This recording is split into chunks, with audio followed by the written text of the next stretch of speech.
Well, hello everyone. Welcome to another edition of One Plus One, your place for inconvenient truth telling and myth busting. And it's our all things West Asia, Middle East, Iran, Palestine, Canada episode. So honored to be joined by my guest on the show, Mona Ghassemi, who is president of the Iranian Canadian Congress. Mona's pronouns are they, them. So if you do, yeah, so have to put that out there. And before we start, don't forget, folks, to share widely our content. It's our only way of overcoming far right algorithms and growing our audience. Check out and share our playlist and donate generously if you can to our PayPal. If you want to donate in another way, get in touch at Youri at Gmail. And also do become a Patreon to my friend Chris Richards of the Eclectic Radical, who's facing unemployment. If you help him out, you're helping me out. And now, on to the topic at hand. So first off, Mona, welcome to the show, and it's an honor to have you on. It's an honor to be here, Yuri. Thank you so much. Yes, and I've been wanting to speak to you for a long time, and it's very, well, unfortunately, the news is very sad right now because of everything that's going on in your home country of Iran. But it's an honor to have you on because because you are of the Iranian diaspora and so forth, and it's just good to have a point of view from there. But my first question, before we talk about current affairs that's going on in Iran and so forth, my first question to you is talk a little bit about your background. Where in Iran are your parents from? How did they come to immigrate to Canada? Where in Canada did you grow up? And were you always based in Montreal, Quebec? And yeah, and then how did you become president of the Iranian Canadian Congress? So Sure. So I'd love to talk about my family background, but just because of doxing issues that the community is facing and myself and members of the organization have faced, I don't want to speak too much about exactly my family, sure, no as I problem. don't. But I will say that my parents came here. My father was a student, and my father is from a rural background. His family is from a rural area, and my mother, her family, her father was a working class man, and Interesting. so I think these are important, especially considering the class background of the majority of the diaspora, and how that impacts positionality.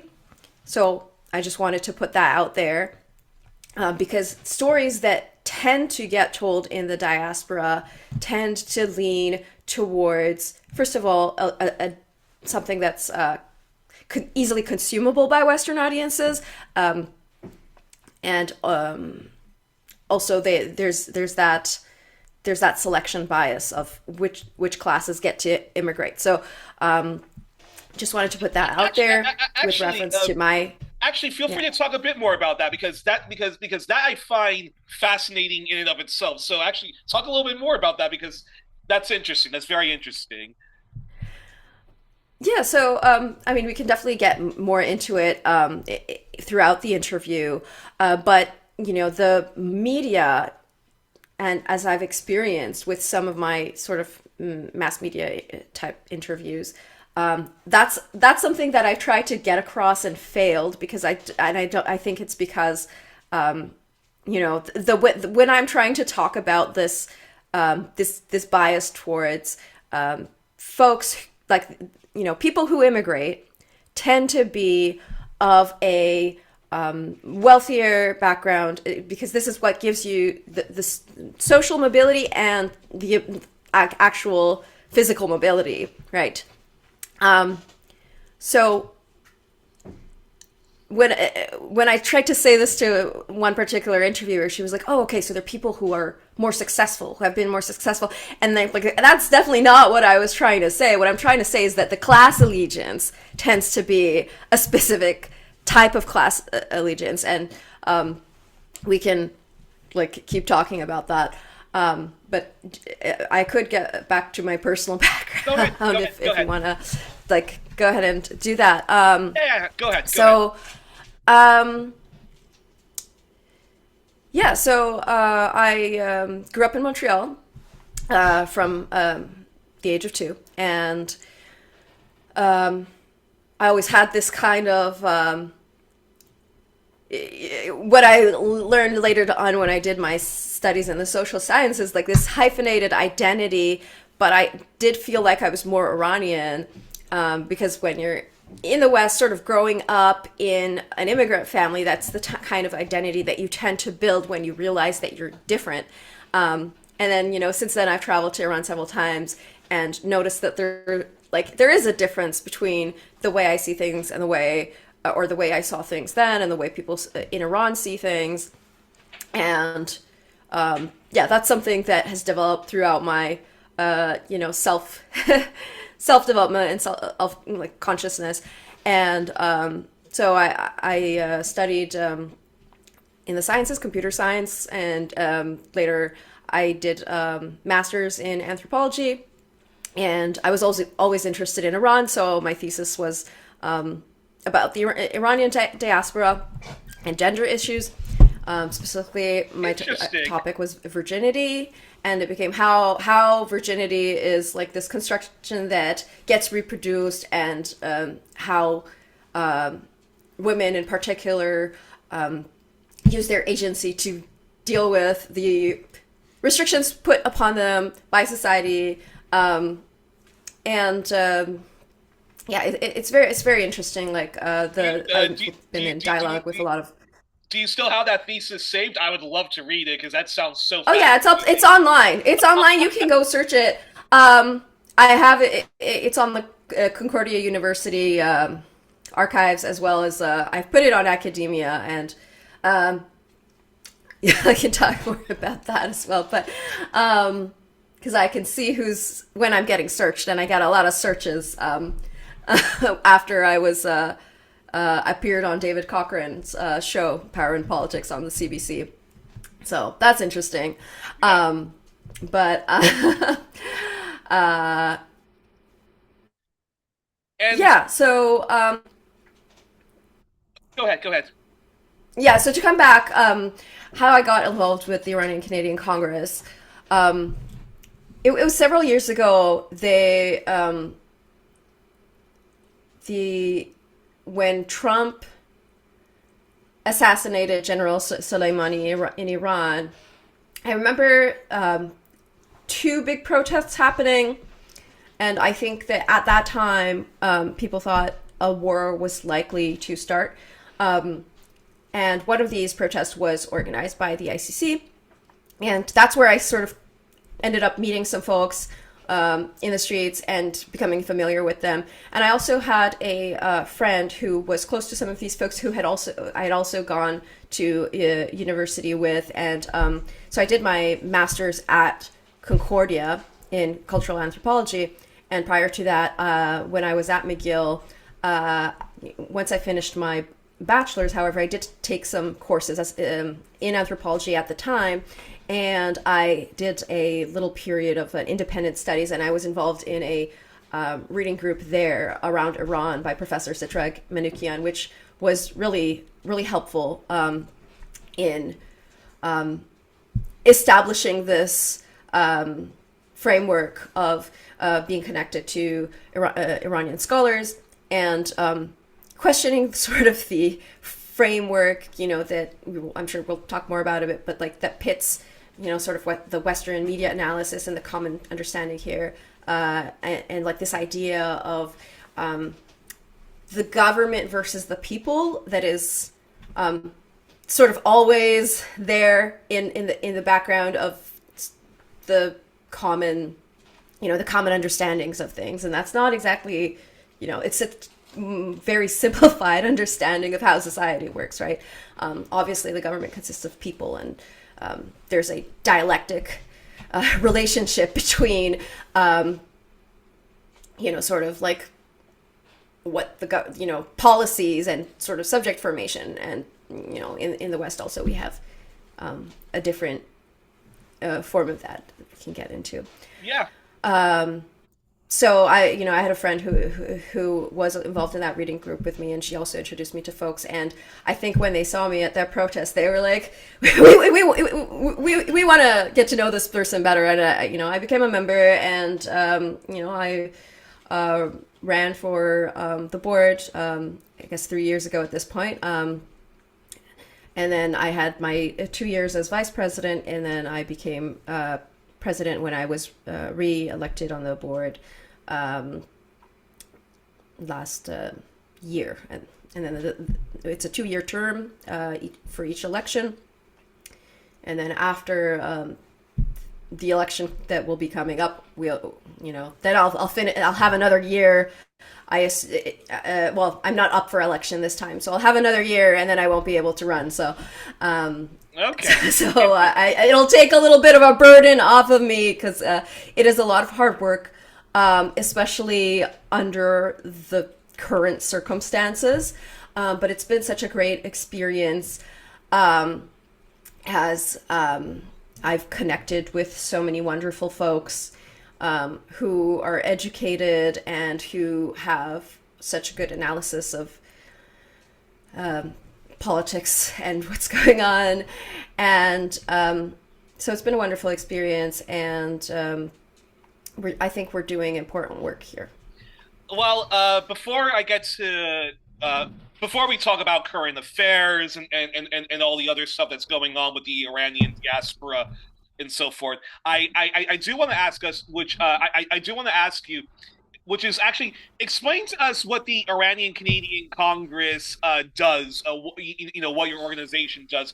We now folks who watch One Plus One, we are familiar of groups like the Ukrainian Canadian Congress, but these are all of these like well-funded diaspora groups that have a lots of far-right skeletons in their closet and are actually funded by the government of Canada. So explain to us what just explain to us like everything about like the ICC and because I find that quite fascinating. Yeah, so you mentioned funding. So we're transparent about our funding. It's on the website. It's pretty much solely through memberships and small private donations. And we have quite a small budget. So, I mean, if we had a larger budget, I'm sure we could do a lot more, but I don't, as you kind of implied, this kind of work doesn't get the kind of funding because we know that the Ukrainian Canadian Congress has been pro-war, and there's Ukrainians who certainly disagree with that, but those are the voices that get amplified. So I think that's important here. And so the aim of the Iranian Canadian Congress is, sort of to unite Iranians, and meet the needs of Iranian Canadians in terms of advocacy and so on. And also to encourage the participation of Iranian Canadians in society and in the politics of Canada. So, we do sort of educational work. We, reach out to the government and, other political parties. We're nonprofit, nonpartisan, and non-religious. So as nonpartisan organization, what that means is we don't support one party or another. That's up to, whatever the membership, has individual agency to, vote for whoever they want. But we do try to make the different parties aware of the issues that Iranian Canadians are facing. So, we reach out to folks, and sometimes we get a response. And so that's, right now, one of the things we're doing is we've sent several emails to Mark Carney and his ministers for Canada not to participate in the war. And we were actually quite upset about the positions that Carney's government has taken, which are, what shall I say? They're Belligerents. not consistent. Yeah, they're belligerents, and I wanted to say not consistent with the what Carney expressed at Davos in terms of Canada as a middle power and how middle powers need to not necessarily align themselves with the larger powers. I forgot what the exact term he used, but and in defending the American-Israeli invasion, or invasion maybe isn't the right word, but the attacks on Iran, just because they're allies of Canada, and not condemning them, and then simply condemning Iran, who's as a country is responding to the attacks on the sovereign nation of Iran, which falls under UN law, the right of a country to defend itself. It's absolutely hypocritical. Yeah, exactly, and it's so and then another question I wanted to ask about the ICC is okay, so nonpartisan, so it's up to individual members if they vote liberal, conservative, or even NDP, and then when it comes to the attitude of the Islamic Republic of Iran, I mean, does the ICC? They're not very. It's not you're not anti-government, but more you're encouraging détente between Canada and the Islamic Republic of Iran. Is that a fair assessment? Yeah, so that's been the line that the board has taken, and in terms of encouraging diplomacy and reestablishing some form of diplomatic relationship, as that was cut off, I believe, in 2012. And we don't have an embassy, an Iranian embassy in Canada, which, ironically, the U.S. has cut off relationships with Iran for a longer period, as I understand it, since the Iranian Revolution in '79. And there's no Iranian embassy in the United States either. But ironically, I need to send my passport down to the U.S. if I want to update my Iranian passport because I want to go visit my grandma. I need to deal with that, and I think that's absolutely ludicrous. Yeah, And to go to the American embassy to do that, you can do that at the Canadian I have embassy. to go to the Pakistani embassy. They have an office of Iranian affairs somehow, or some relationship, and that's I find that shameful, actually, on Canada's part, right?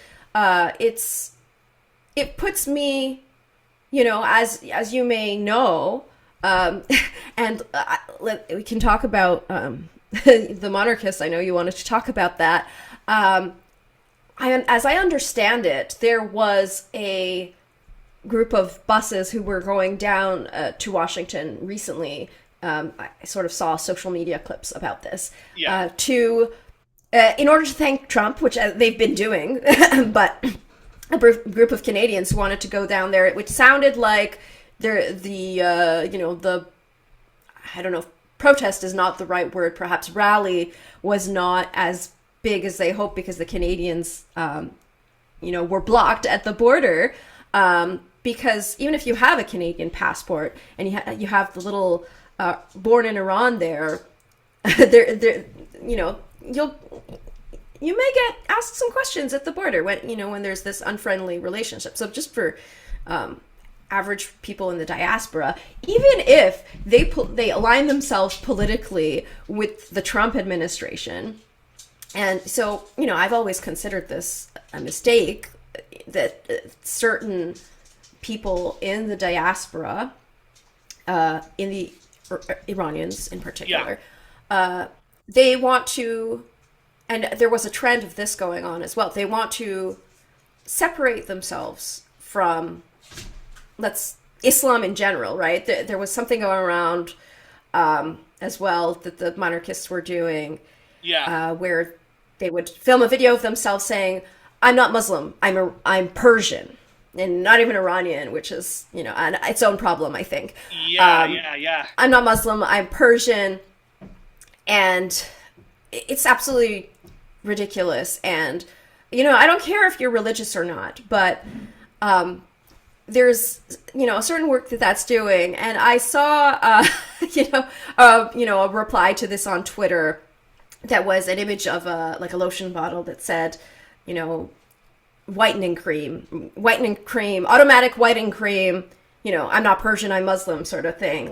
And it's just this ridiculous Wow. racist, attempt to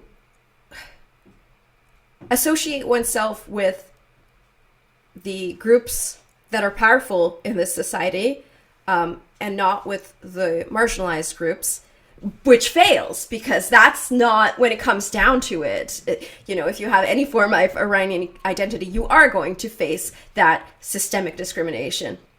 So I found that just a fascinating sort of example of this coming to fruition with these groups, and I think it's Yeah, no, it's telling. I mean it's people playing into the kind of model minority myth and the weaponized immigrants. So if you recycle all of the Canadian or U.S. State Department propaganda, if you weaponize the half truths that they're making against in Iran or Syria or Russia or Venezuela and so forth, as you mentioned, those sort of voices in a particular class of people get elevated up.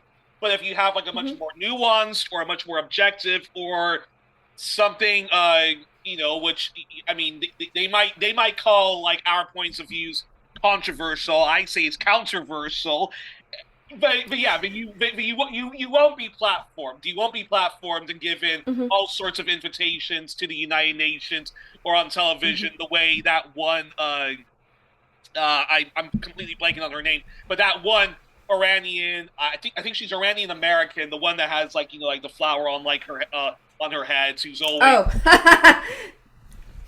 Messi Halinejad, yes. exactly Yeah, she's exactly, and but that's a and that's a perfect segue to this question. So, big question.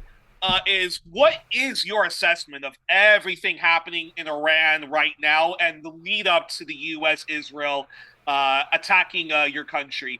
And yeah, actually, start with that, and yeah, yeah, start with that. right. So, we just mentioned Messi Halinejad. So, she was, I guess, supposed to be some kind of activist, but my understanding is that she also recently received, I saw something on social media about it, but some big grant. And she has been receiving funding. And was she not based in France for a while? But these folks like her play into this idea in the West. There's there's a, as an anthropologist, I use the term ethnocentrism. Mm, There's this idea that the culture in, one's own culture is superior to others, just, because of one's own understanding of it. But in the West, that it plays out as like sort of the hegemonic, culture that exists, and just this idea of liberalism as the be all end all of advancement in society. And so these, I want to say, so-called activists, um, which sometimes it can start from a genuine place, like the movement that she was a part of was something that was happening in Iran and continues to happen in terms of women who choose not to cover their hair. And we're seeing, now, a couple years ago, I visited Iran, and there were in the cities, maybe 50% of women not wearing any form of head covering. So this is, a genuine movement that has, I think, made some progress. But the way it tends to get framed in the West is what's problematic. And then, as you said, these people get platformed, they get funding, and this all of this has sort of built up to the current moment we're in. And, again, the mass media is involved in this. And the rhetoric in Canada, a couple of years ago, we had the public inquiry into foreign interference, in which ICC was participated. And our line was kind of different. Uh-oh. Uh-oh. One moment. One moment. Ah,